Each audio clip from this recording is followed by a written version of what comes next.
welcome back to Keep It Real Boxing. This is Cypherbox bringing you the latest in boxing news. And what I want to talk about today is an interesting article I saw on boxingscene.com. And it's regarding the IBF and their second weigh-in rule. Now, as you know, if you're a title holder with the IBF or you're challenging for a title belt, you have to have two separate weigh-ins. Now, for example, if a fight's on Saturday night, you have to weigh in on the day before on Friday, and that's just to make sure you've made the weight, for example, yeah? The next day, you have to weigh in again the next morning to ensure you're following their rules regarding how much weight you can put on overnight for the fight. And their rule is that you cannot put on more than 10 pounds overnight. So for example, if you're fighting at 140, the next day you can't come in any heavier than 150. Okay, that makes sense. Now, the article was stating that the IBF has abolished that rule only for unification bouts. That means, for example, we had Terence Crawford versus Julius Odongo this weekend gone, and apparently the rule was abolished for that fight. So the fighters did not have to have the second weigh-in.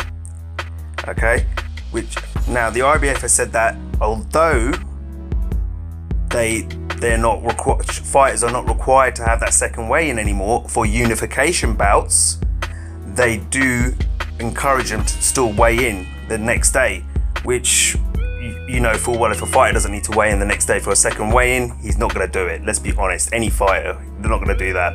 Now, the reason this is being changed is because the issue that occurred on March 18th between Daniel Jacobs and Triple G. Now, as you all know, Daniel Jacobs did not turn up for the second weigh-in. He did not turn up for the second weigh-in. He opted not to fight for the IBF in the end and decided to go for the WBA and the WBC titles instead. So for that fight, only the WBA and WBC titles were on the line. Okay, which means the IBF title was literally off the table and was not included. And I think they've changed this ruling because obviously they want to make sure their belt is on display and being fought for on these unification title fights where all the belts are on the line together.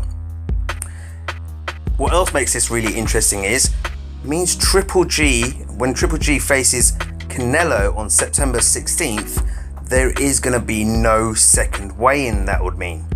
Okay, because Triple G holds the WBA, WBO, IBO and the IBF title.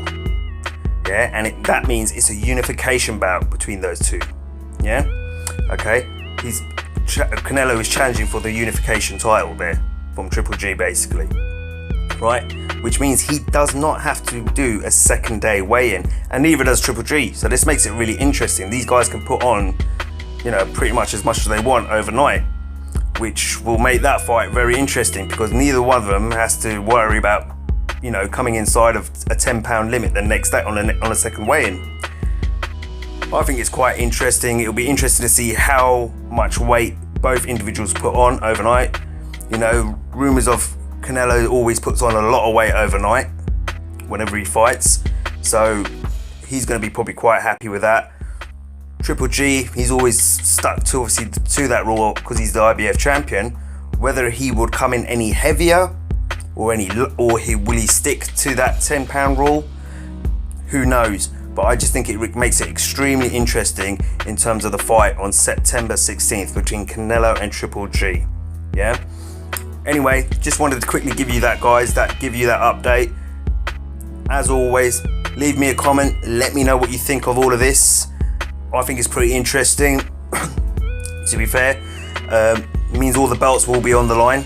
You know, there won't be any of this like, no, I'm not going to go and do that second day weigh-in and try and gain an advantage with weight. Triple G isn't limited in that way either. So that means, you know, for like the last fight, Triple G against Daniel Jacobs, for example, Triple G still had to go for that second day weigh-in in order to keep hold of the IBF belt. So it means he could only come in maximum 170 pounds for that night of the fight. Yeah. Daniel Jacobs could come in what he wants because he thought, forget it, I can't bother to challenge for that IBF title. I want to come in as heavy as I want. Yeah. And a lot of people weren't aware of how heavy he was on the night. But saying that, that doesn't restrict Triple G this time around, because if Canelo decided to do that, do you know what I mean?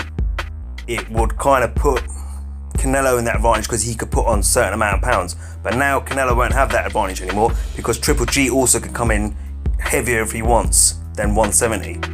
So I think it makes it quite interesting. Leave me a comment, let me know what you think. I'm interested to know what you guys think about that. Remember guys, as always, if you like what you're hearing, if you like what you're seeing, hit that like button, yeah? Share the video, yeah? Subscribe to the channel and hit that notification bell icon so you can get notified every time I upload a new video. Alright, until next time, this is Cypherbox reminding you to keep it real.